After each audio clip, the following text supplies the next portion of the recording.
Hi everyone. The subject I'll be talking about here kind of crosses over several areas, things that I've discussed before, but I think it's very important. Um, and the issues involve mental health, the issues involve male identity, and a number of other things. Get a little bit more comfortable here. This one might be a bit longer, so feel free to multitask. There's a few things I want to cover. Um, I'm going to try and get a good thumbnail shot here. For some reason in my videos, I can never get a flattering thumbnail picture. I don't know why that is. I'm always pulling some strange skull or it doesn't look great. But, um, we've heard the term toxic masculinity, particularly from feminist sources. And the idea is that it's this particular kind of aggro male attitude, particularly in terms of demeaning women and treating women as commodities, but I think it extends beyond that as well to treatment of other men. Now, I think sometimes the term is misused, and I think it's one of those terms that can be weaponized, a bit like racism or sexism more generally. It can be thrown around a little bit, but I do think there is such a thing as I wouldn't term it as such, but I do think there is a problem within masculine identity, um, and let's call it toxic. And yes, there is the other side, there's toxic femininity as well, or perhaps more accurately, toxic feminism, by which I'm referring to a particular strain of misandry within that. I'm not saying feminism is toxic, I'm saying that there is a particular strain within it that is. Um, when you get misandrous attitudes, it's a kind of normalized the vilification of men. That's for another video. What I want to address here is how men treat each other, particularly. Um, because I think there's a lot of layers to this, and I think it's something that we need to take more seriously because um, there are certain things that I think are normalized that really shouldn't be.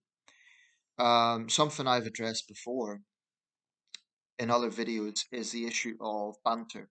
Now, I've always felt that there's a fine line between healthy banter between friends, that is, people who are mutually involved in the joke, versus just bullying. Um, so when you get into a situation where you get this group dynamic, and for whatever reason, one member of the group is singled out, and it becomes this relentless effort to put that person down, all under the guise of banter. To me, that is disgusting. Um, Now, if it's universally applied, if everyone gets a bit of slack, then it's maybe just a little bit of a boisterous environment. And, you get groups of young men, whether they've come back from a football match, whether they're squaddies in the army, you get sort of somewhat macho environments, right? Let's put it that way. And more often than not, alcohol's involved, and everyone wants to prove themselves, and it's about that. But if it's mutually, everyone is getting jibed, then it's not so bad because at least it's evenly applied. But I feel that I mean I've never had the situation of having this dynamic of a close group of lots of straight male friends. I've never really had that dynamic. I've got lots of contacts, acquaintances, and a number of friends from a range of backgrounds, including a lot of guys, straight guys, just ordinary salt of the earth guys. But I've never really had a dynamic where I just go to the pub with a group of mates. I've never been that sort of person. I'm not saying there's anything wrong with that, but I've just not had that dynamic for whatever reason. Maybe I'm an eccentric. Maybe I don't know why that is, but it's never really developed that way. And interestingly enough, some of the other straight guys I know, they don't really have that dynamic either. Maybe I'm quite an independent minded person. I don't know what it is. And again, I'm not saying there's anything wrong with that, nothing at all. But I do think there's things that need to be explored. This thing about banter, I think it is still a very serious problem in the armed forces and in the emergency services, particularly. Probably in other some sporting dynamics, I'd imagine in association, I was going to say association football in rugby, probably in boxing. Thing about boxing, it's a little bit more independent because you have the fighter and his trainer, and it's certainly a macho environment, but it's a little bit more, the setup's a little bit different. It's not a team sport in the same way. But obviously there's a macho thing there. But we can look at many examples in history where it has become toxic. Using the boxing example, in the 1960s, there was a notorious fight, and I hope I get the names correct here, Emil Griffith and Benny Kid Parrott. Now, Parrott had apparently goaded Griffith before the fight that he was gay, and whether he was or wasn't is irrelevant. The point is, it's a macho sport, and in the 1960s, particularly among black fighters, that was just, not something that you joked about. So basically, it's thought that in his rage, Griffith killed his opponent in the ring. Now, boxing is a dangerous sport to start off with, but clearly there was anger involved in that fight. I'm not saying that people should lash out, but I'm saying that what can be dismissed as banter, you could be messing with you could be going into a dark place, when you're messing with someone else's mental health, when you're crossing a line. And I think that there's been cases in the military. There was one a while back that it got dismissed eventually by the military court, but reports of bullying of both a Northern Irish and Muslim recruit, and those guys both claimed that they were victims of bullying. Eventually, it got thrown out. I think it was lack of evidence, and that's due process. We'll have to respect the findings, but I do feel that this notion of well, you need tough skin in order to survive in a war zone. That it makes sense. If you're going to get bullets fired at you, then you have to have, words shouldn't hurt. But I don't see any logic. I've never understood the logic of toughening people up by bringing them down, because if it's focused at an individual, I don't see how that helps the whole. I can understand if it's a collective thing, but when it's targeted at an individual, all that happens is you destroy that individual. It's not good teamwork. So I've never understood the logic of that. For those who try to justify it that way. Um, and it's not just the armed forces. I think you get it in emergency service as well, the fire service, the police. I mean, the Metropolitan Police has come under accusations of extreme, um, bullying, sexist behavior, making female officers feel very uncomfortable. Again, there's a line, and I think more often than not it is crossed. Obviously, you don't want an environment where people are hypersensitive, and that's the other extreme. I've made no secret of my dislike of kind of woke controlling language, and that's obviously the other side of it. People shouldn't be too sensitive. People shouldn't be too quick to get offended over things. That in itself is clearly unhealthy. But when someone is clearly uncomfortable, to me, that's the point when you just stop. Because there's absolutely no saying, oh, you should lighten up or have a sense of humor. Okay, maybe the person should. That doesn't mean that there's a green light to just continue doing it. I really don't. I've really got no respect for that argument. But we can look at this across a whole range of spectrums. You know, you get people who seem to think that it's okay to just shout insults at strangers. I've had this. I'm walking down the street, and usually young men just shout things out, and it's like, I don't know you, you don't know me. What is this? And I think it's again this group dynamic, because they would not do it on their own. So it's kind of strength in numbers. It's a bit cowardly, and it's I can think of many examples. To use a fictional example, but something that could be based on things that could happen in real life. The film Creed, I'm talking about the first film with Michael B. Jordan. There's a scene where he's going to his girlfriend's music concert, and the guy kind of greets him because he's obviously become a. If you know the films, it's a kind of linked to the Rocky films. Anyway, he's become a really good fighter, and he's getting attention. But this guy kind of calls him Creed Junior, referring to his father. Now, I don't want to get into a whole synopsis of the film, but the point is, it's a bit of a sore point because he never met his father. It's a very personal thing. And he tells the guy that he doesn't go by that name, and the guy kind of starts mouthing off like, "Oh, who are you?"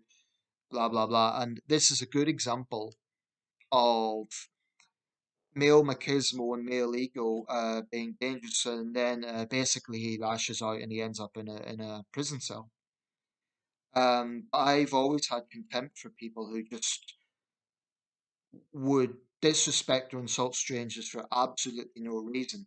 Now, if there's a context, if you're debating with someone on some socio-political issue, some of them are going to be strangers. That's the nature of social media. Person A says one thing, person B disagrees. I'm not talking about that.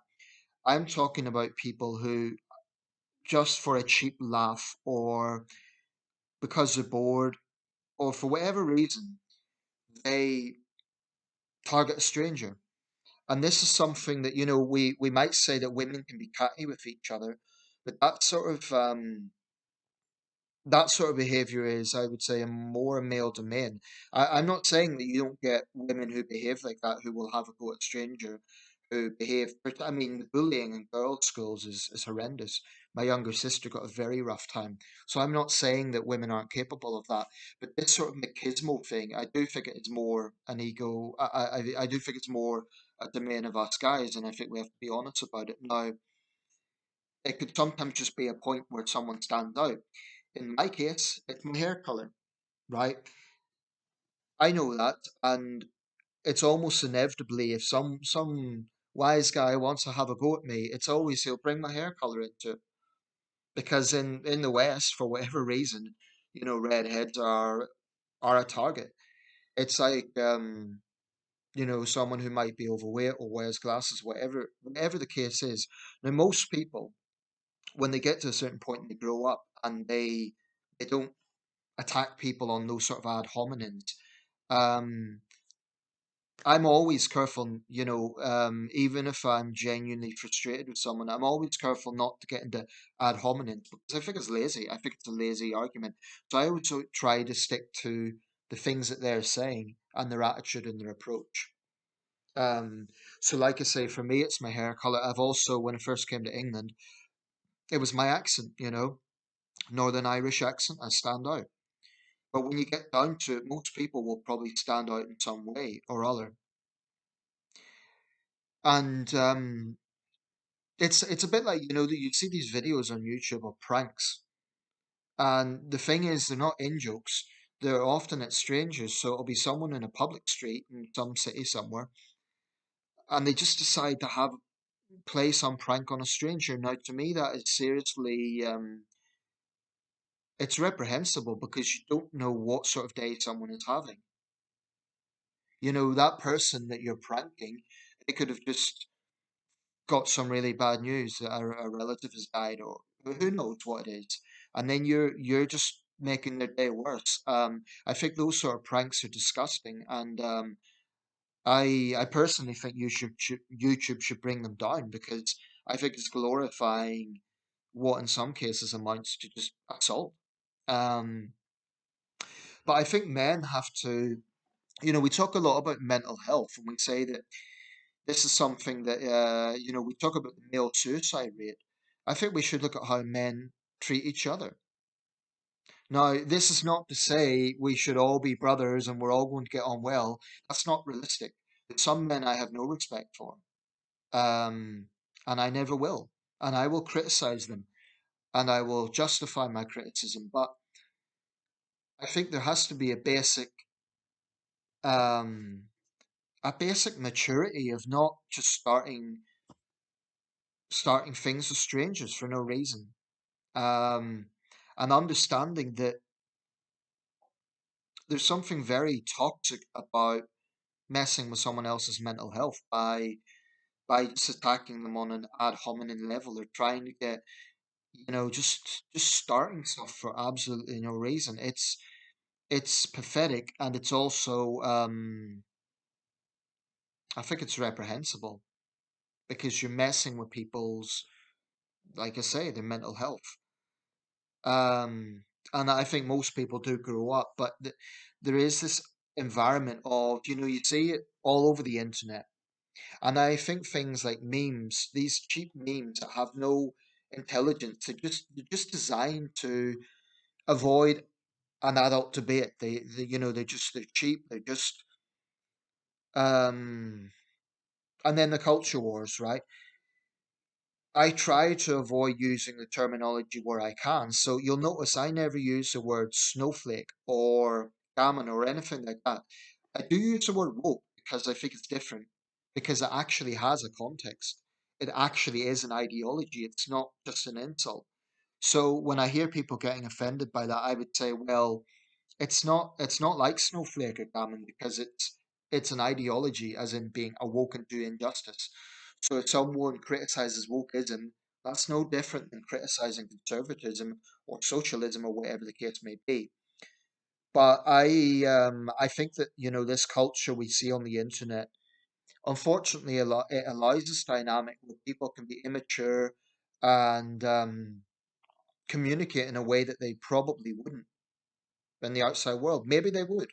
Maybe they're immature generally. But um, the other thing, of course, is to let it go. I mean, I think a lot of guys have ego. Nobody likes to think that a stranger is insulting them for no reason or starting something for no reason.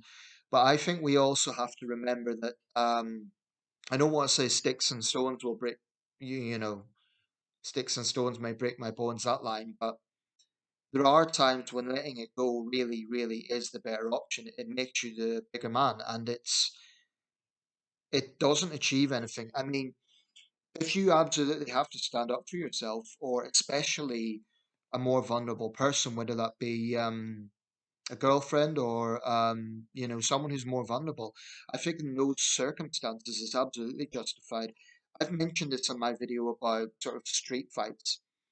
I still think that they should be avoided, but it's a totally human response. When you hear a total stranger just insulting you, it's, you know, um, and especially if someone else is concerned.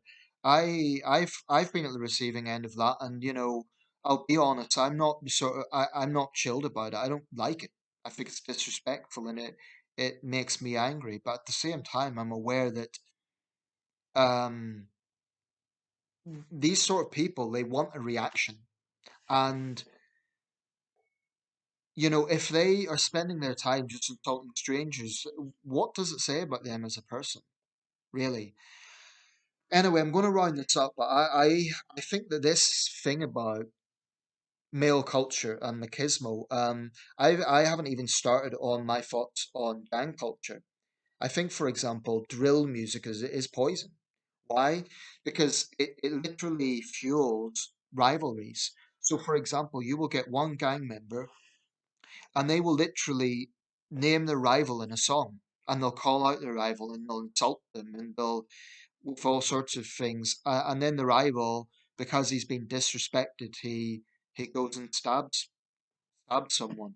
I mean, I honestly think this is what's happening in London and Birmingham. We're seeing young men, particularly young black men, killing each other, and it's all about this notion of respect, and it's poison.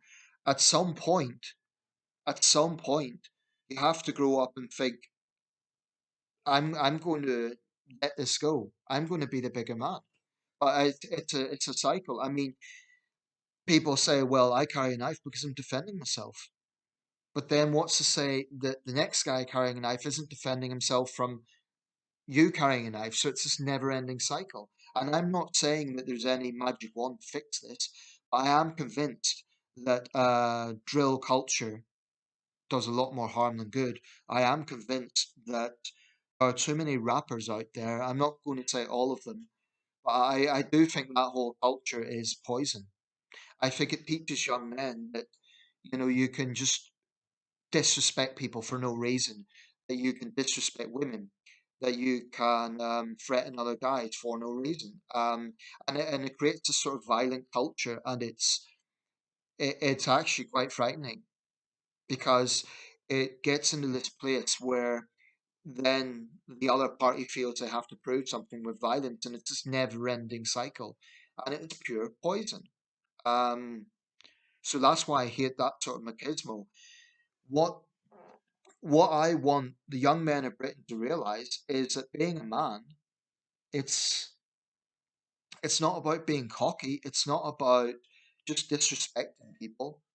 It's about having the conviction to stand up for your beliefs. It's about responsibility, not hurting other people. It's about standing up for justice. It's not about putting people down. It's not about that. And I do think there's some negative parts of our culture that influence this. Yeah, feminism hasn't entirely helped because often third wave feminism shames men, but I do think it's wrong to just blame that. Some guys do, they say it's really hard being a man because of feminism. I don't entirely agree with that because even if you take away that sort of misandrous male shaming, the way certain guys treat other guys is appalling. You see all these words like what is it? It became popular with the MAGA movement. Things like soy boys and all this sort of thing. It's just infantile. It's infantile. If you disagree with someone's politics, okay, debate with them. But these sort of childish insults, and it works both ways. Calling someone a gammon is just as bad. So I'd like to see a bit more maturity in political discourse. I'm not saying people should be really overtly civil and overtly polite, but just be a little bit more mature and a little bit more substance over insults.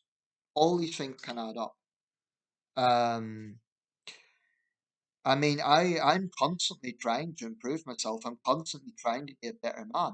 And there's times, I can do better. There's times that I let people get under my skin, and I shouldn't because they're not worth it. I'm a better man than they are, and I shouldn't let them get under my skin. And sometimes I admit that I do. Um, in that example that I gave of people shouting out stuff, it's not pleasant, but ultimately I have to remember that there's no physical threat. It's disrespectful, but like unless there's a physical threat, then the problem is, the practical side of my mind then thinks, well, okay, what happens if I lash out? There's four of them, there's one of me. I'll end up in hospital or worse. And I can't say, well, they started it because that won't help me in the physical situation that I'm in. I do think, though, that people who behave that way, ultimately, sooner or later, it's going to fly back in their face. Not immediately, but it will. I mean, if they treat other human beings like that, what does it say about them? And I think there is nothing stronger than a sort of self-confident confidence of knowing that you are the best that you can be. There's nothing stronger than that. I mean, you literally, as a human being, male or female, you cannot do better than that. You cannot do better than trying to be your best self. You just can't. Um, and self-love, I think is very true. You have to love yourself before you can, I was going to say before you love others, but you have to love yourself. You have to respect yourself. Um, Anyway, I'll leave it there. But I really do think these issues are very important because we talk a lot about male suicide rates. I don't think we talk enough about how men treat other men and this machismo culture. I think a lot of it is poison. Um, you see, to me, it's not about. Some people might say, "Oh well, this is why guys should reject masculinity." The problem is not masculinity. I believe there is positive masculinity. The problem is a certain kind of masculinity, right? So the issue here is not about, well, if a guy is kind of an alpha male, that's a problem. I don't think it is a problem. If a country is under attack, look at Ukraine. Look at the courageous men of Ukraine. In those sort of situations, you want men who will step up. Indeed, you need them. So, to me, the issue is not about masculinity, it's about if you have power, how do you use it? Are you using it to hurt others or are you using it for something positive? Now, I'm constantly trying to build, and I swear if I ever get to a much higher position, I will do my utmost to use my power if I should ever get it for good. I'll wrap this up. Thanks for watching.